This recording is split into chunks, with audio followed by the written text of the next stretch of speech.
All right, so I'm gonna start making banana muffins, but I decided to go ahead and make some gluten-free ones first. My daughter has been asking me for a while to do these, and so I'm gonna go ahead and do these first, and then I'll do the regular. Um, the recipes are almost exactly the same. The only thing I do is I increase the buttermilk and the sour cream, just because when using gluten-free flours, I have found that they are more gritty, and they just need a little bit more moisture added to them. And so with this recipe, it calls for butter, eggs, sugar, buttermilk, of course the flour or the gluten-free flour, sour cream, bananas, salt, baking powder, and baking soda. And so I'm going to go ahead and get this together, show you guys what I do, and then I will post a recipe down below in the description box. So if you guys would like to make this, that you can. And if you've liked this video so far, give me a thumbs up, hit the subscribe button, and click on notifications so you can see the next video that's coming. And one of the ingredients I forgot to tell you guys about was, vanilla extract. So that goes in as well. All right, so the first thing I always do is puree the bananas. And so we're gonna go ahead and get those done. And then that way I can see, usually if they are good sized bananas, it takes about 2 for a cup of mashed bananas. So go ahead, and I have just a small little processor for this. So let me go ahead and get these done. Now you can use super ripe bananas. I am just using what I have on hand. They're fine. They'll be close enough to what I need. Nice little brown spots. That'll work great for the bananas.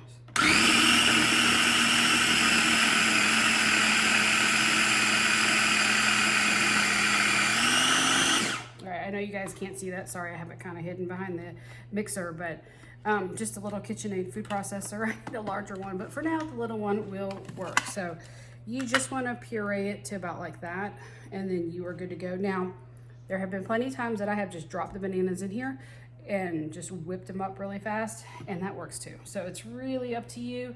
I just like this because it will give it a smoother texture for sure. So, all right, let's get everything in.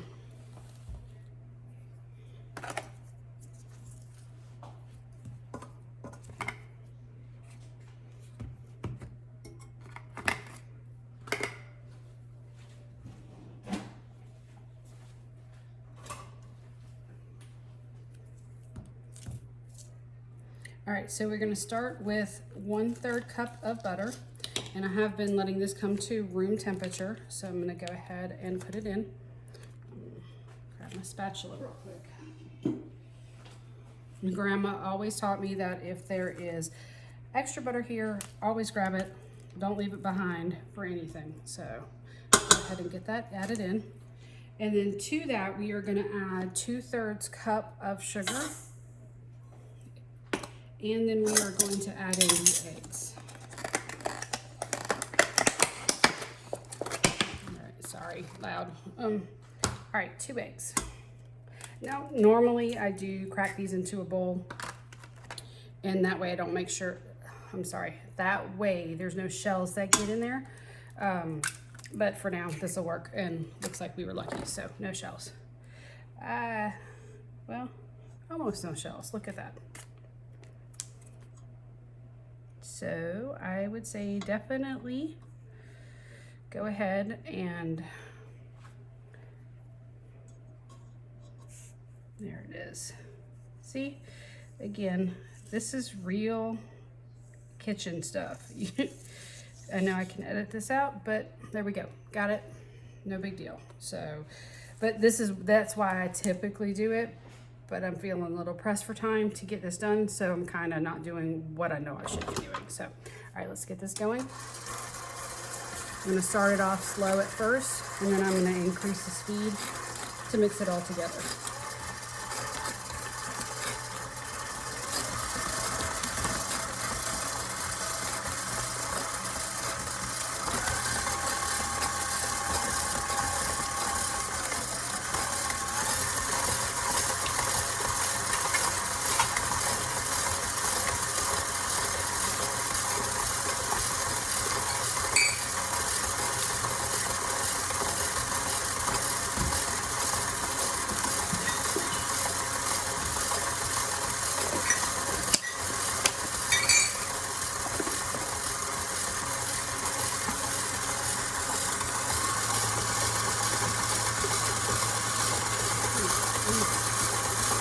as you will.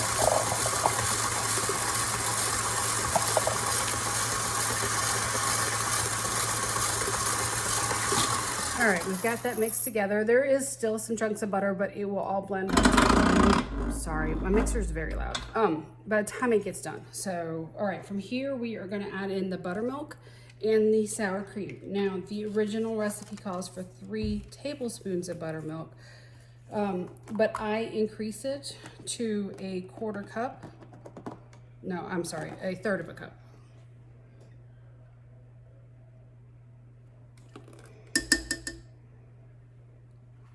And then we're also gonna add in the sour cream. And with that, this is the one that I do, that is a 1/4 cup. And again, increasing it does definitely help with the moisture. Also, by the time we're done mixing it can be a little heaping like this. It's totally fine. All right. By adding the moisture and then letting the mixture sit for a little bit will help with that graininess of the flour. Okay, so from here we're gonna add in 1 cup of mashed bananas and then along with the vanilla. So I'm just gonna go ahead and pour this in. And I've done this so many times that I pretty much know I don't measure the bananas. Again, if it's a little bit more than a cup, it'll be totally fine because it adds in a lot more moisture to it. All right, so we're gonna add in 1 teaspoon of vanilla.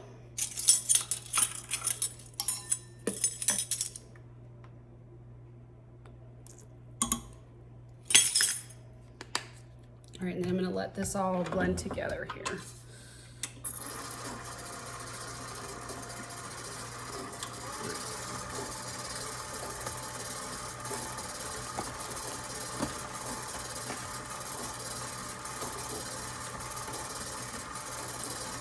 And while this is mixing, it doesn't take very long, just a little bit, 15, 30 seconds at most.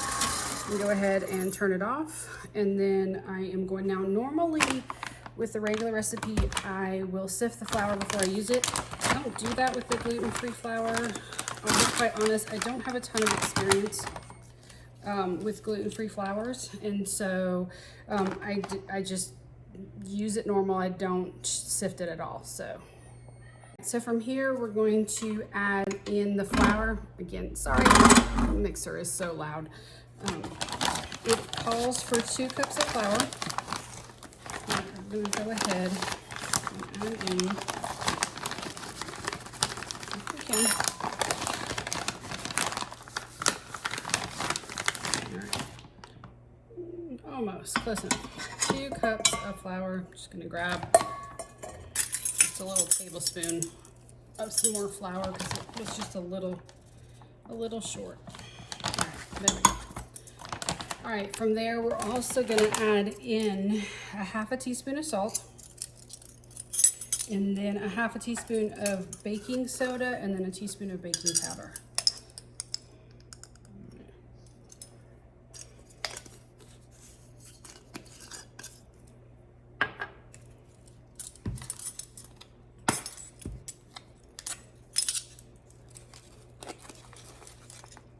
So here is a 1/2 teaspoon of baking soda, and then our baking powder, which is a teaspoon. I'm just going to use 2 1/2 teaspoons because my teaspoon is wet and I don't want any to stick. So,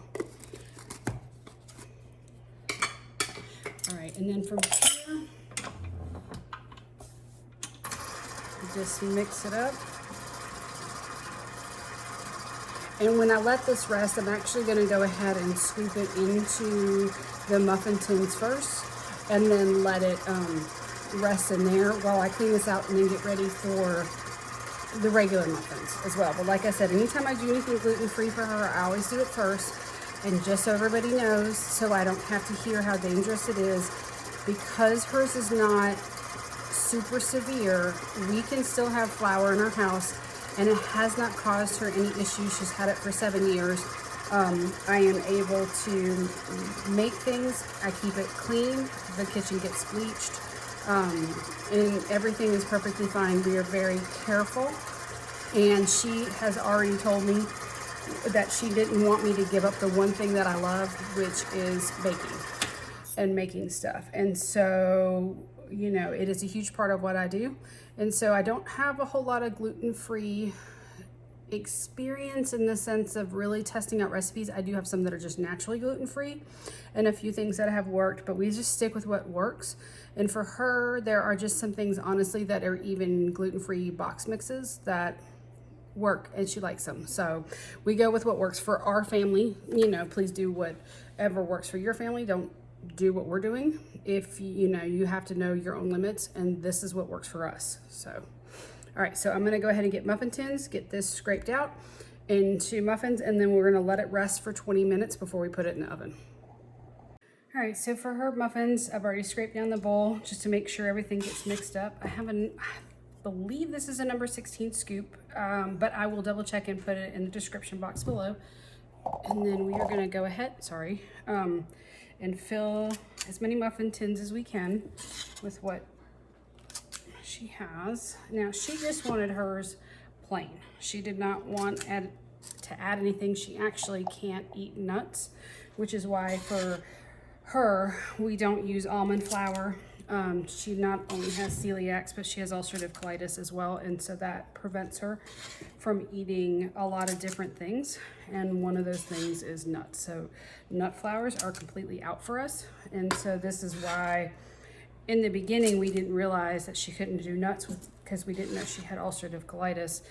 And so, but now, this is why I don't do a whole lot of gluten-free baking, because of not being able to use the almond flour doesn't give me a lot to work with. So, all right, so it looks like I'm gonna be able to get, I don't know if you guys can see this. Let me move this one out of the way. We did get one full pan there. I feel like we're gonna get like maybe 2 or 3 more.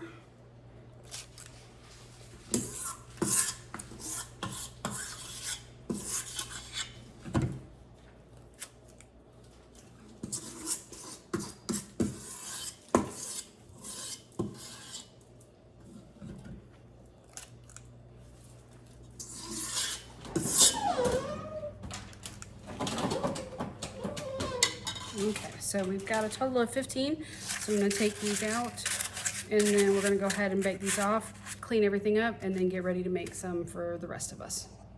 All right, so the gluten-free muffins came out. It took 23 minutes in our oven. I do have a cake tester right here. I always wanna make sure and poke the center to make sure there's nothing stuck on there. I always check a few, and we look clean and good. And so now these will just cool off, and then they'll be ready to eat. We will throw most of these in the freezer so that way she can pull them out, warm them up in the microwave, and enjoy them anytime that she wants. All right, while the gluten-free muffins are in the oven, we're gonna go ahead and start on the regular muffins. All the ingredients are the same except for the flour. Now this one, I'm actually gonna double because I had enough bananas to do a double recipe. So I am going to add in 2/3 cup of butter, get this in.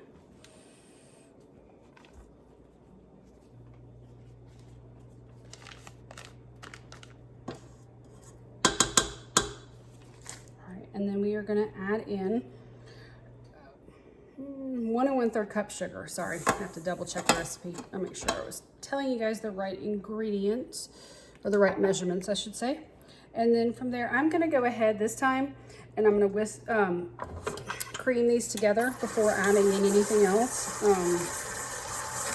The butter in the gluten-free ones is still a little clump, but I think that's actually gonna be beneficial for gluten-free to help keep it moist. So we're gonna go ahead and just get this creamed together.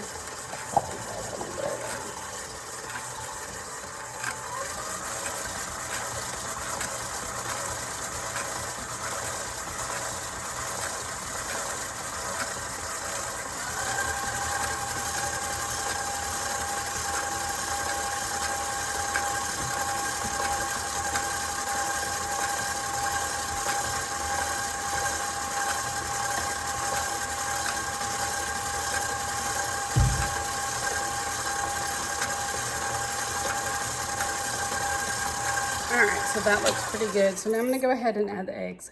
This time I actually cracked them and put them in the bowl. So no shells this time.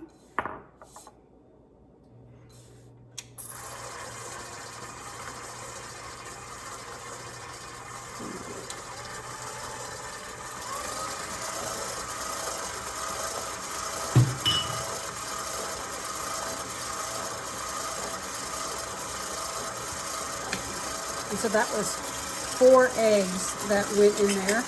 And now we're gonna add in 2 teaspoons of vanilla while this is mixing.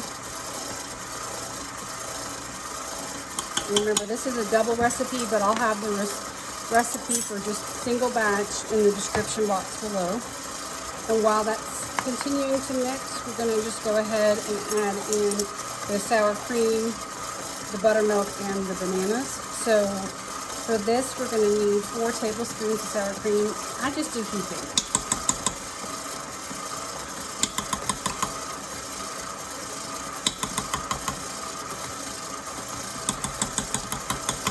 And same thing with the buttermilk. It's gonna be 6, but I just kind of pour and dump.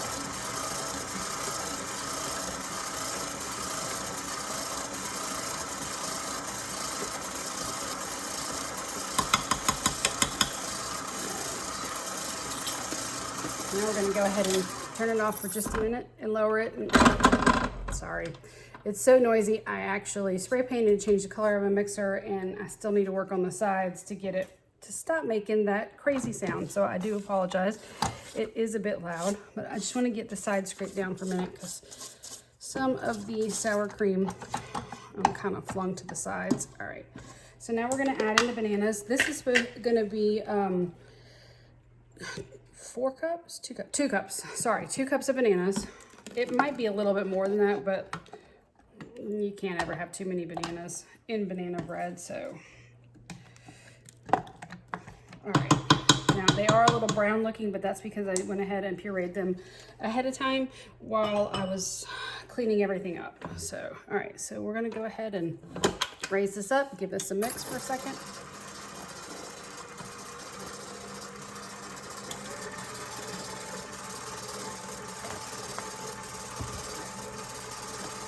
And while that's mixing up, I'm just gonna clean up for a minute, and then we're going to sift our flour. I do sift regular flour for the banana bread. I have found that it is actually, it does help with the density. It makes it lighter. If you don't sift it, it can actually, can actually make it super heavy, so we don't want to do that. All right, so I have my wax paper. This has been grandma taught for sure, and my mother too. This is long line, my great grandmother, my mother. Now you always want to sift first before measuring. And this is just regular all-purpose flour. You can use unbleached flour as well, but you don't want bread flour. All right, so we'll put 3 scoops in. And, oh, where'd my measuring cup go? Ah, there it is. All right, so even though some has already come out, I usually just stick my measuring cup on top of it and sift into my measuring cup.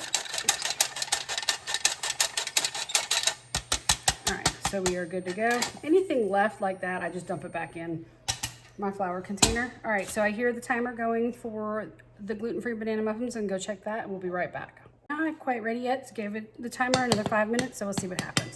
All right, so this is going to be our 2 cups, and it's actually, we're gonna need a total of 4 cups of flour, but I like to do 2 cups at a time when I'm doubling the recipe or tripling. Sometimes I've even quadrupled this recipe. Definitely fills up my mixer, but it, you know, sometimes I just have that many bananas in the house. So I'm going to scrape up what I can, and then we're just gonna do the same thing. All right, so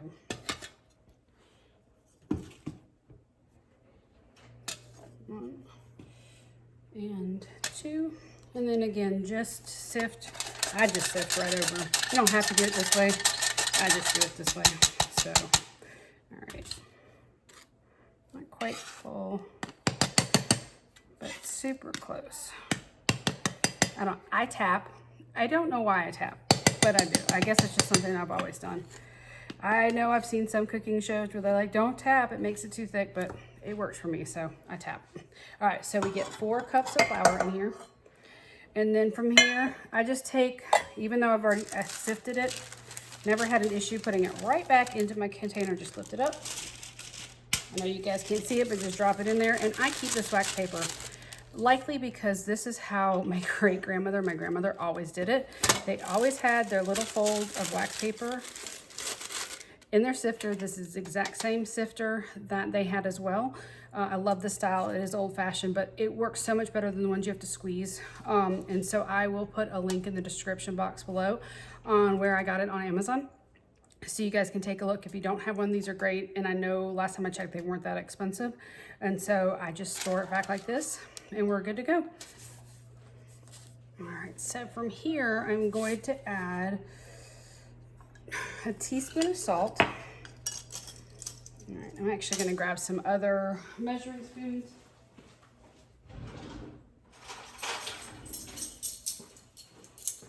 All right, those measuring spoons were getting just a little too dirty.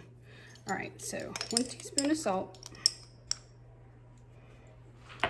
And then it's going to be 1 teaspoon of baking soda.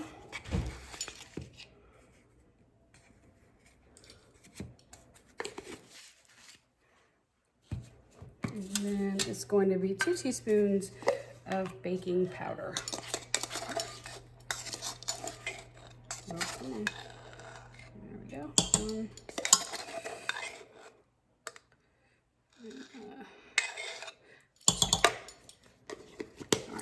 So we are going to turn this on, and we're going to turn it on low.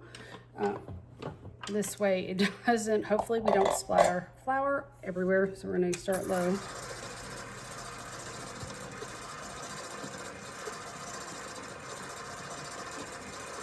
All right, and once it starts to incorporate, we can turn it up just a little bit higher. Like that.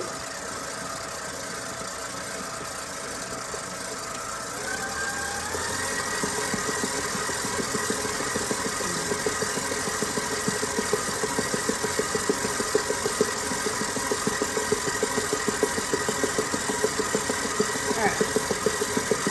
About 15 to 30 seconds on high, just to kind of really get it mixed up, and so it doesn't look clumpy anymore. And then from here, we'll just scrape this off real quick.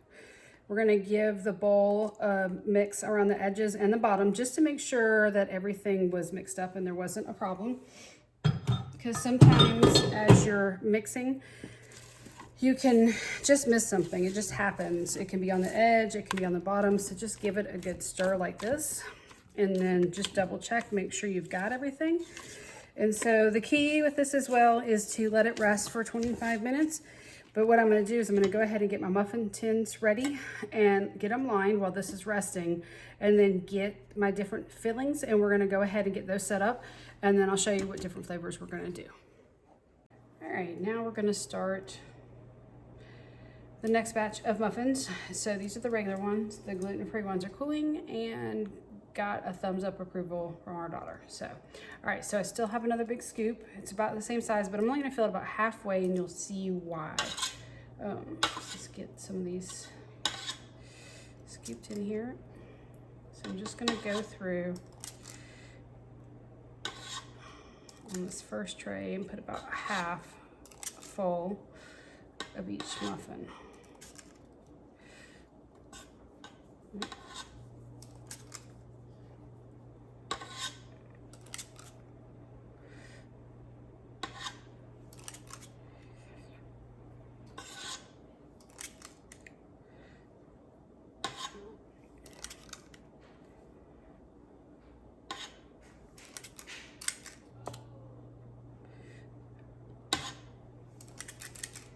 All right, you're gonna see, I gotta add just a little bit more. That one right there. All right, as you can see, I think you guys can see, it is about half full in there. And the reason I'm doing that is because now I'm gonna add in some fillings. So we're gonna do some that are gonna have chocolate chip. And you can put as little or as much as you want. Just remember, if you go too crazy, it might take it a little bit longer to cook. So fill in some chocolate chip.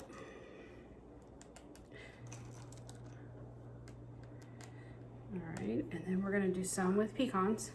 And I just have some chopped up pecans. I just roughly, actually just kind of broke them up myself. I'm gonna put those in the center. And you don't have to do it this way. You can just put these on the top and then bake them off. This way it gives you a little bit more in the center instead of it just being on top of the muffin and then kind of like all the good stuff is on the top and then all of a sudden it's completely gone. So I am gonna go ahead and do a few of them over here the same way. And we're likely gonna have 2 trays that are done like this and then 2 that are just regular, but we're gonna see how far we can get. We've got quite a bit of batter. We may even take some of this batter and just make a loaf. So go ahead and fill these up.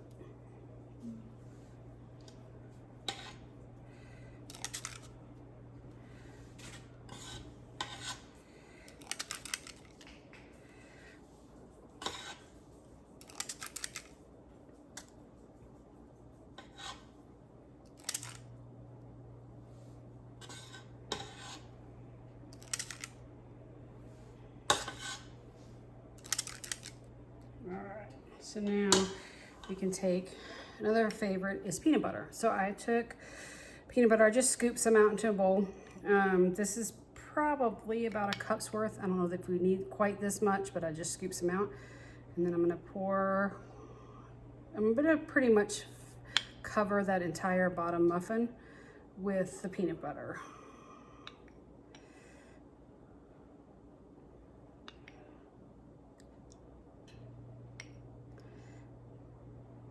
Not too crazy, but the last time I made these, I just put a little bit and I didn't feel like it was enough. So this time we're gonna add a little bit more and see how it turns out. And that's the great thing about doing this is you can just mess around with it and find the right combination that you really like.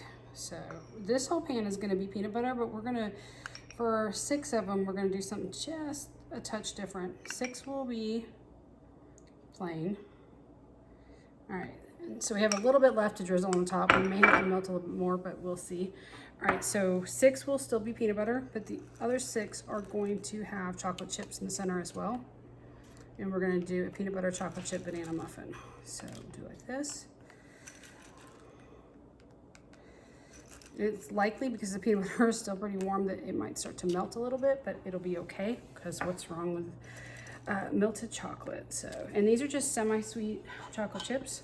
All right, so now we're gonna finish filling the muffin here.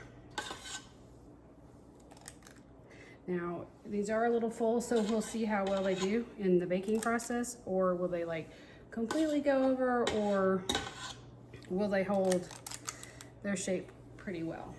So I haven't done it with that much peanut butter in it, so the last time it wasn't enough. So kind of trial and error with, and you guys are along for the ride as I try to figure this out. I'm gonna add just a touch more there,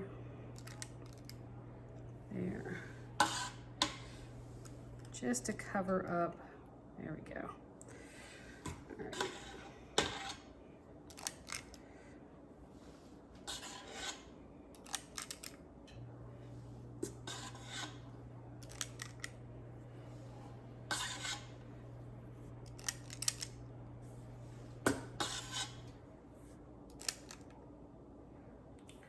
right. So I'm gonna get it just a little bit more, just to kind of spread it around just a little bit like that. Not a whole lot. I don't want them to be crazy overflowing.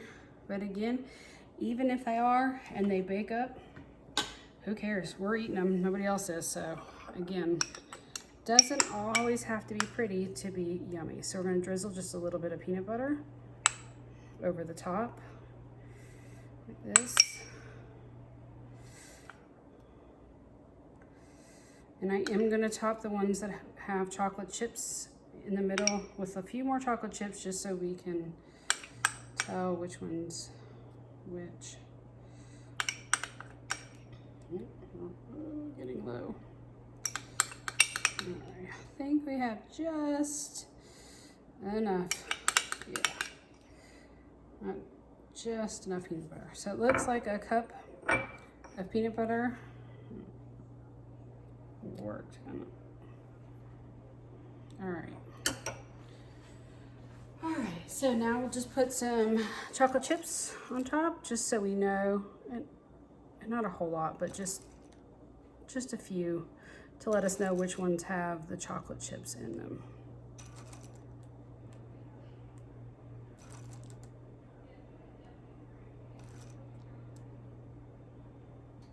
All right, and then we're gonna fill these, and same, ooh, not quite that much, sorry. About halfway to just put the rest on top.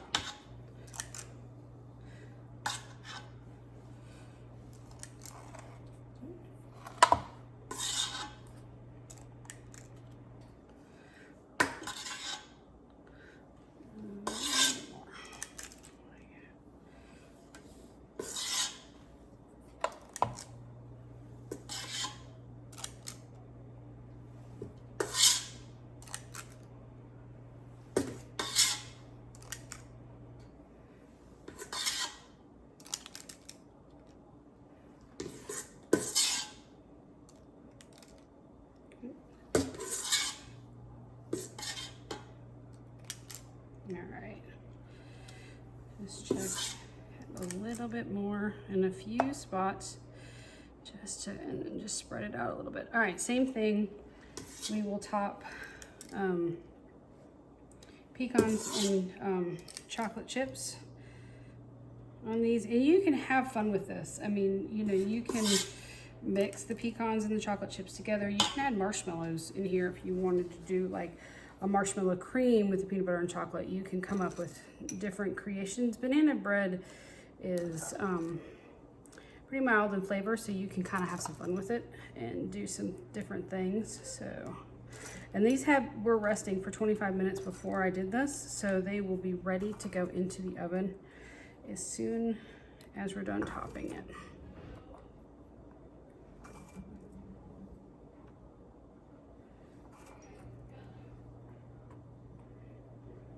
All right, so we're gonna pop these in the oven and check them at 18 minutes, but likely it will take 23, if not just a touch longer, because these actually have filling. So see you guys in about 23 minutes. I almost completely forgot, I still have some more banana bread batter left, so we're gonna go ahead and see how many we can get, and we're just gonna make these plain. So I'm gonna let the scoop be completely full, and we'll do some plain ones. And what's great is you could actually make a crumble topping for this as well, and that would be really good. That one wasn't completely full here.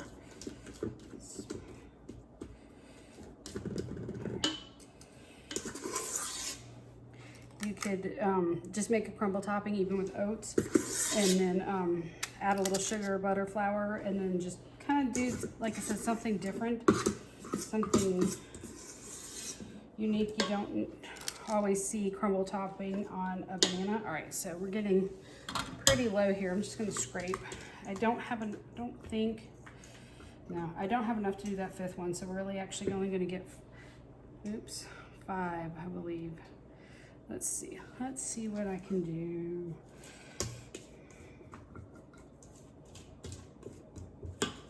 Let's see if we have enough in here to squeeze out number 6 here.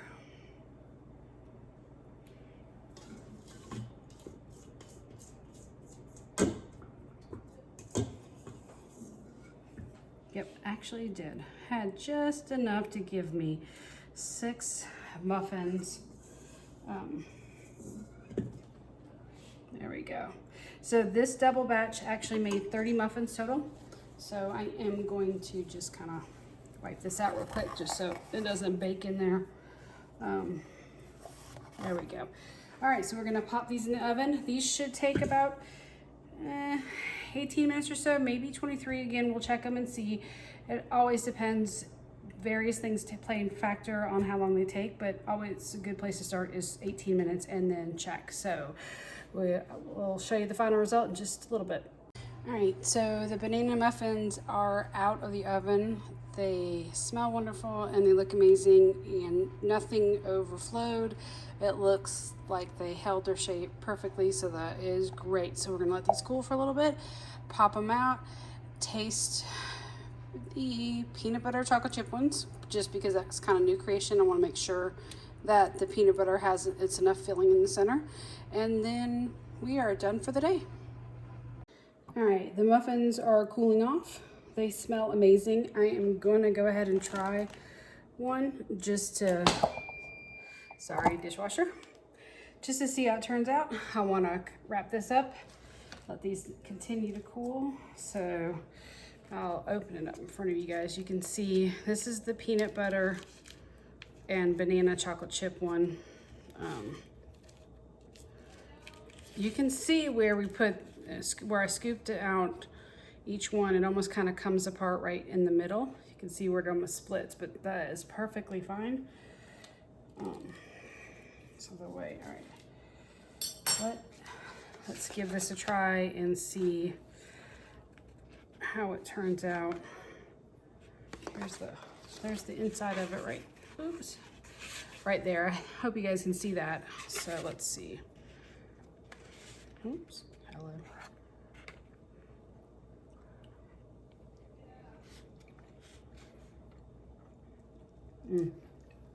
That's really good. It's got a lot of peanut butter in it, which I love. Cut it into it just a little bit more. It is still very, very hot, but you can kind of see almost like the ooey gooey. The peanut butter kind of almost disappears into the muffin, but yet there's still enough there where you can really taste it. It is so good though. It's a great combination of peanut butter, banana, and chocolate. If you like those three things, they're wonderful. So definitely give these a try.